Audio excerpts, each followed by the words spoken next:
ছুরির আঘাত লেগেছে।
রফিক এই দালাল এই সাংবাদিক কোনো আমাদের ত্রিশালের প্রেস ক্লাবের সাংবাদিক ভাইদের সাথে কোনো সম্পর্ক রাখতে পারবে না।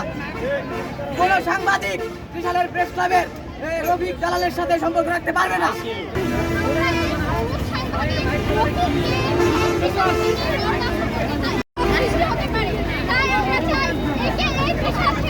যেভাবে হোক